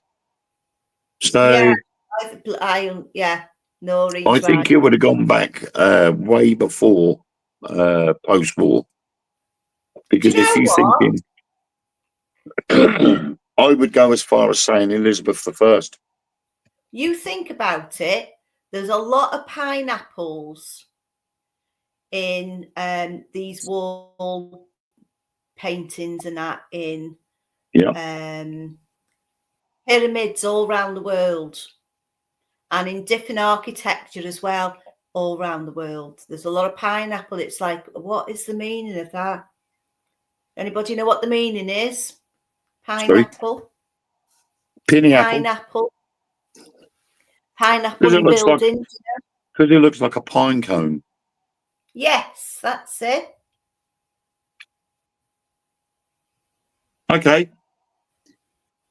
So here we go for a history right. Okay, place your bets. When was pineapple brought into England? Please do not use Google.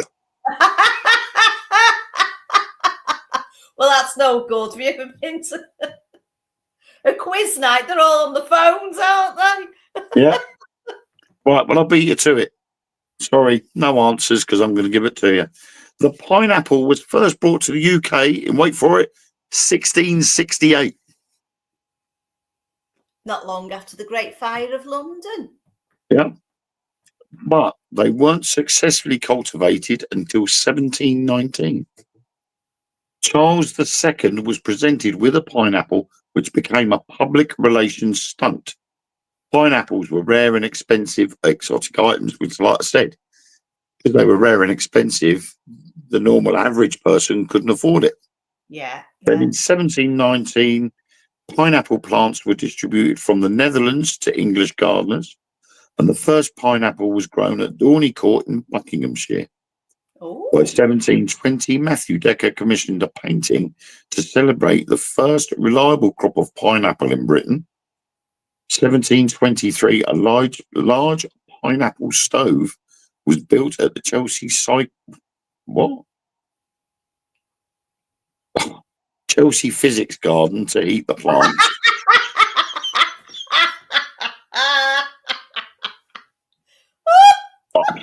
better go back to Specsavers. Oh, I could make sense of it. When I first looked at it, it said psychic. And I'm like, hey, the Chelsea Psychic Garden Show. That don't make sense. But yeah, Chelsea Physic Garden to eat the plants. Then in Oh. 1730, pineapple plants were distributed from the Netherlands to French gardeners. And then King Louis XV was presented with a pineapple that had been grown in Versailles. Oh. Pineapples became a status symbol and were associated with prestige and luxury. They were so expensive that some shops rented them out to households by the day. Oh, that's an interesting one. Noreen says she thinks a pineapple symbol depends on which way up. One of the fertility, the other is, I'm sure, is for swinging. Swinging what? Yeah. Swinging what? Swinging it round and smashing something out of it. Something to do with swapping, isn't it?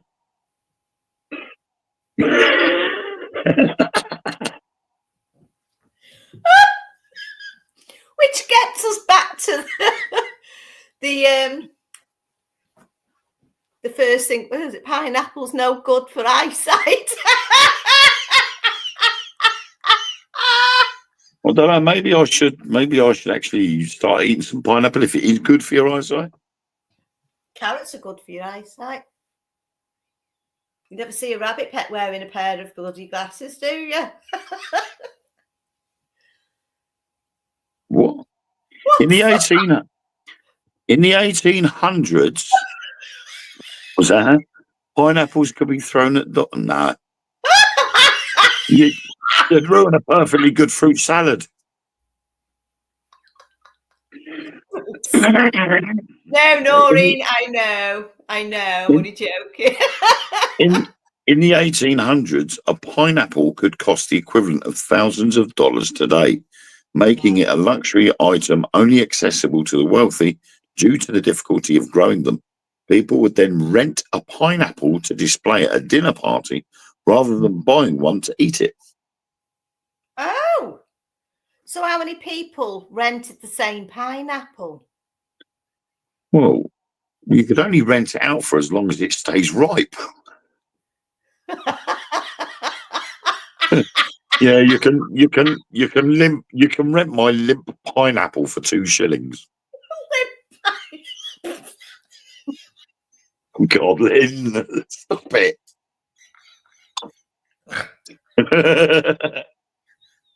Filthy mind. Oh, dear. Oh, dear me. Oh, she's getting on to bloody cucumbers. Supposed to be doing haunted brothels. We're talking about pineapples. Well, hang on. What would you find in a haunted brothel? Cucumber and a pineapple. Well, you might find cucumbers of the plastic variety. Oh, a bit prickly. So we have almost gone in a full circle.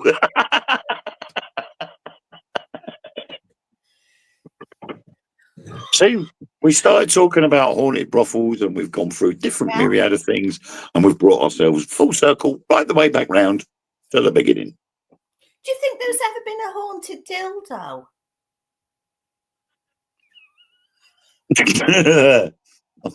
I wouldn't like to say.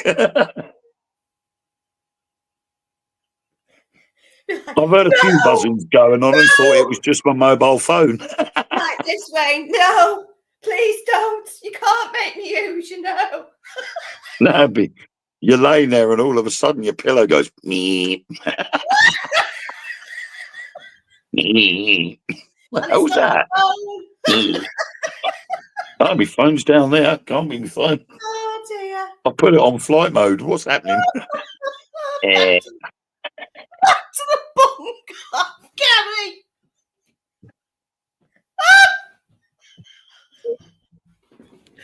Oh,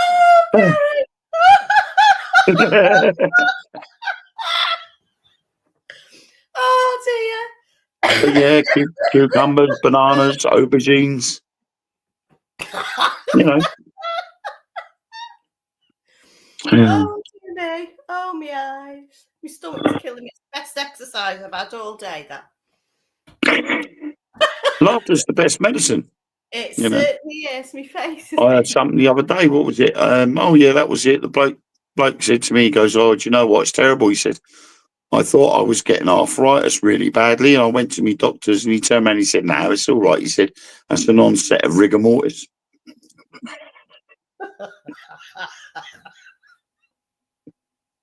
See what Gary's put on. Go back to Gary's. He says, right, the bungalow. It's a... It says, 1 vibration for yes and 2 for no.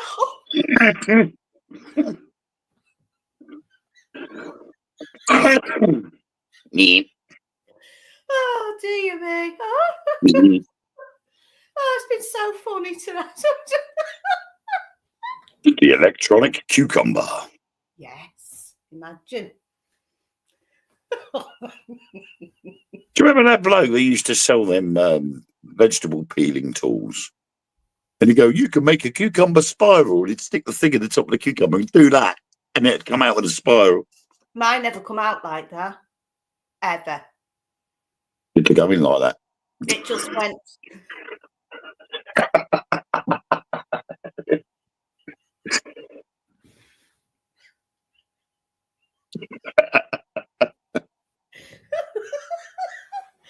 Oh. You know like that. Turn it. Yeah. And you get the squiggly veg, don't you? Salad. Yeah. Wonky veg. Oh, I picked up a carrot that had 3 legs and thought, well, hey, got charged extra for it, but apparently it was too well endowed. Do you know what? That would be a good subject. Haunted farmhouses. Yeah, or haunted. I think I need to go to bed. I just said haunted. You did? Haunted farmland. Yes. Well, you could Because put when you that think, down. You could put that down.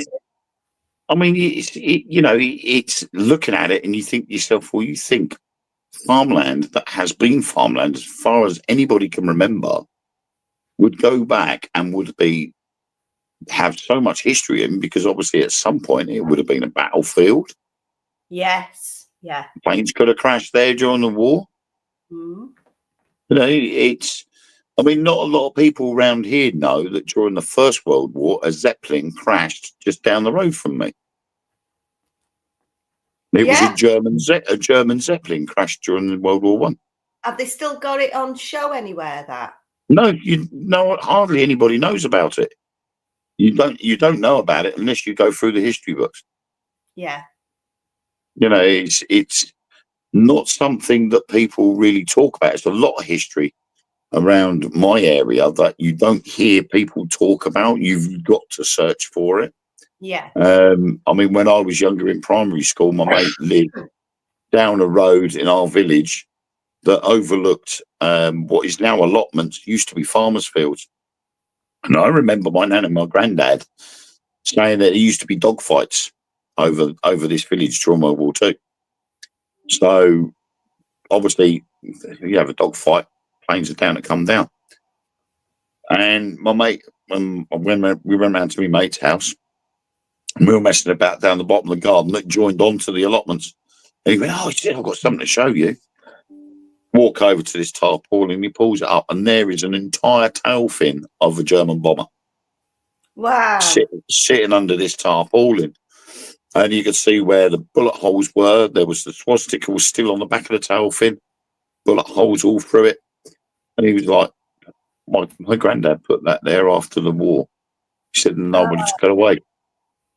And I went, "Well, seriously?" I said, "But surely they come along and take all the remnants away." And he went, "My granddad hauled this away." He said, "The plane crashed just over there." And he pointed to this section that was all allotments. And in the end, his dad sort of caved in the end and contacted Duxford Museum, and they came and took it away. Because normally they would have cleared it up because of possible unexploded ordnance.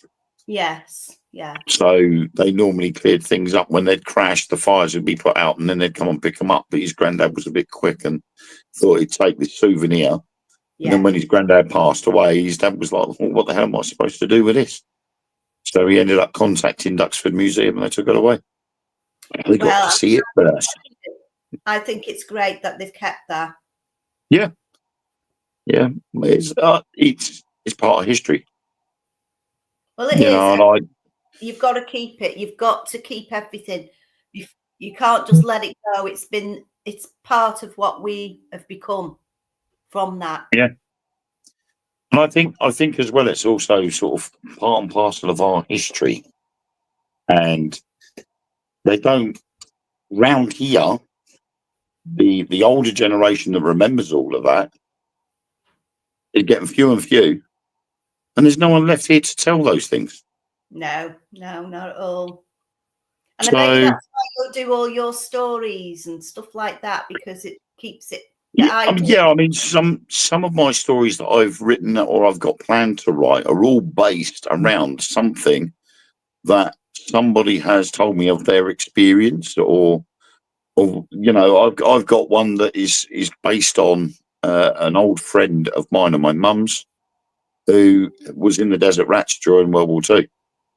Oh, right. And he was under the command of Monty, and he was saying to me things about when they were cleaning, the water was more important, so they washed with diesel, well, the truck fuel.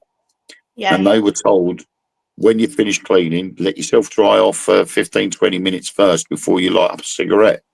And this one particular bloke had finished wiping his arms down and hadn't dried off properly and went and lit a cigarette and his arms went up. Oh, my God. And it's experiences like that he's passed on to me, because I'm ex-veteran and he's ex-veteran. Well, I'm a veteran. He's now an ex-veteran because he's no longer alive. So it was veteran to veteran. And there is always talk between veterans, but veterans to non-veterans, no. You don't tell somebody that doesn't know things like that, because it wasn't the done thing. You don't tell what you did unless it was someone that knows what you're talking about as such. So you tended to keep things to yourself unless it was someone who you knew and been in them shoes. Yeah. And the things he would tell me, I'd sat there for hours on end, just gobsmacked by the stories he'd tell me. And it's things like that you miss. And that's that part of history, when you actually get the tales from people that were there that slowly disappear. Yeah. They then get forgotten. And I think they need to be kept. It's the same with a lot of things with history. When you look at secondary schools now, there are certain parts of history that we were taught in school are not being taught anymore. Yes. Yeah. They're trying to push it out. They're trying to make you forget that it happened. Yeah. And I think it's wrong. I would keep things alive, me. It's got to be kept alive, because it's trying to remind people of what one person's greed will do. Mm. Yeah, it's true. That is. The narcissistic, power-hungry people of this world are capable of doing such things like that. Yes. And that's what we've got to defend against. So there we go. Yeah, well, this is it, isn't it? That's what I do. That's what my business is, keeping stories alive round here and making sure that the kids know what they are, what they mean, and where they've come from and how it happened. And if nobody else is doing it round here, so if I don't do it, which I do now, I'd sat and let some of my grandkids that are older, they sat silent for 20 minutes and listened to one of my story about Nora the Nun locally here. And I went into the full history of it and everything. I've never heard them quiet like that before. Yeah. They're like 17, 18-year-olds, and they were silent through it. And they said, well, we never knew. Well, now you do. That'll stay with them. That'll stay with them. Yep. It's like I was researching for my first book, Whistle from the Hills. And my son Ethan is also like me. He loves World War II history. Mm. And while I was doing the research, I was telling him certain parts of it. And he was absolutely fascinated with the Battle for Crete, which is where Whistle from the Hills, it's based on the island of Crete. Right. And during World War II, it was the first ever full and only airborne invasion of anywhere during World War II. Crete Right. was taken over by Germany by nothing but airborne troops. Oh, that was better. They That was came scary. Yeah. Exactly. They came down in such a number that the British, Greek troops that were there and all the other Allied troops that were stationed there at the time took one look and could not fight against such a superior force, even though they had artillery, they had vehicles. The Germans didn't. So it was just sheer weight of numbers. And it you know, and just reading that to Ethan, the village where everybody was kicked out, and then most of them were executed, and a chalkboard was taken out of the school before the school was demolished. It was placed in the middle of the town, and it was all written out in German and Greek that if anybody ever came back to the village to try and rebuild it or resettle themselves into that village, it would be punished with death. It's scary, isn't it? It's, you know, it's petrifying. And just from that, it's like somebody coming to your village and doing the same to you. Yeah. Where you go? You got children. Just from that, I generated the story Whistle from the Hills, where people from a village that was taken over by the Germans during the Battle for Crete left their town and headed into the hills. Yeah. Only they went to take refuge in caves. The Germans discovered where they were and sealed the caves up, so they all died inside. Oh. Nobody knew they were there. Wow. Because everybody from the local area ended up in those caves. So nobody knew that those people were in there. Nobody knew that they were all dead. And then we come to modern day. And, of course, that will ruin the story.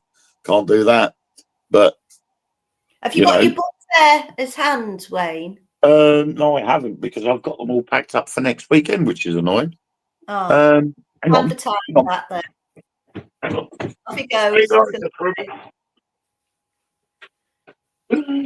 Yeah, here he comes. So Gary says, enjoy the SAS Rouge Heroes. Willow says, Chris Roberts, I would get shit tons of lightning strikes. I think I just squashed a spider. Oh, that's cruel.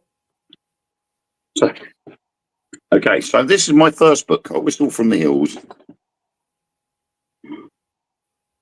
And where can people buy that from, Wayne? Right, they can either be brought from me personally directly through Messenger, or Wayne Seaton Presents Spook in Ori, the Facebook group. Yes. Or they can buy them from Amazon. Right. If brought through me directly, I personalise them. Yeah. So I have Lady J, which is my Amazon bestseller at the moment. Right. And that's about a group of guys that go to a beer festival. And because of traffic, they then become late and they go to this village and they discover an abandoned building. But the abandoned building has got 3 spirits in it, 2 happy, 1 not so happy. Yeah. And the group of friends get taken out by the not so happy one and chaos ensues. But it's got a nice ending, so. And then we got Cricket, which is a Mother Nature paranormal thing. Right. And my oldest son, Ethan, is in the front cover. His face is in this front cover somewhere. Oh, is it? it's got a little. There's a little game in there that my son's face is very, very discreetly hidden under one of the letters. Clever. Isn't that clever? So, Did you and the good design thing it is, yourself? Did you? I can design the book covers myself. That's pretty awesome. Hello, Robert. Hi. And Welcome. this and this one actually is set in Corfu. Oh, right. And my parents and their dog are in this book. Oh, it's They not feature in the book.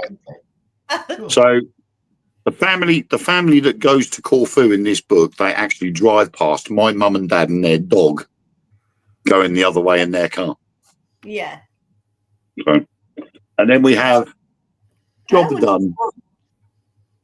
Wow. And that one's based on somebody who he feels bad because this guy lives in his big house all on his own, and he decides to help him by doing up his house. Yeah. And it has some very strange goings on. Strange things happen, and then sort of like the truth is really revealed months after he's finished. Oh, that sounds a bit intriguing, doesn't it? It's left him scratching his head. But so when I sell them myself through Messenger, I sell all four on Amazon. They're £5 each, but Right. I sell all four for £15. I then personalise them, so I put your name in, I sign them, and we get a Spookanori stamp of approval. I've got Stamper that has my Spookanori logo in it. And then I bound them up with a wax seal as well, the Spookanori seal of approval. Lovely. So Robert, what have you been up to? Have you got any idea how much it costs to transport them to Australia? Oh, blimey! I couldn't tell you, Robert. I couldn't. I can't remember now because prices have gone up since. But I had a friend of mine, Beth. She lives in Australia. Yeah. And she found it difficult to get hold of the books. And she then ended up sending me the money over. And I had to obviously get it converted and then send them back to her. But I can find out for you, Robert, if you're interested. I am. So, right. Yes, boss. Robert, unfortunately, you have come on at totally the wrong time. Yeah. Because we have now 10 minutes overrun and I'm getting told off by the boss. Willow. Yeah.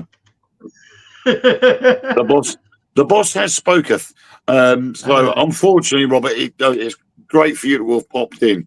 But unfortunately, it has been really bad timing because we've got to go. Yeah. I was just popping in Come on earlier, Rob, wouldn't you? Come on next time. Well, I mean, I was still at 5:15 when the show was just when you lot were just coming in because Lois had said that she was going to let people in at 5:15 my time AM. So I was just going down to sleep at that point in time. So I just popped up. Yeah. Up on. Yeah. Okay. Well, what I'll do, Robert, is if you send me a message on Messenger. With your details, that way I can find out exactly how much the postage and conversion rates and everything are going to be, and then I'll message you and let you know. All right, thank you. Because I do know it is awkward. I know the only province I know or closest to you is Japan. My books are sold in Japan, so I don't know, but it'll probably work out easier and cheaper to come from here rather than there. Most likely, yeah. Yeah, so I'll look at the conversion rate and I'll let you know. Yeah, I've looked at the at getting. Oh, where are they? Their little file type things for doing rock work because I do a lot of lapidary type of work, and they're only about that long, and they're like the emery boards that you use for your nails. Yeah. I found a place over there.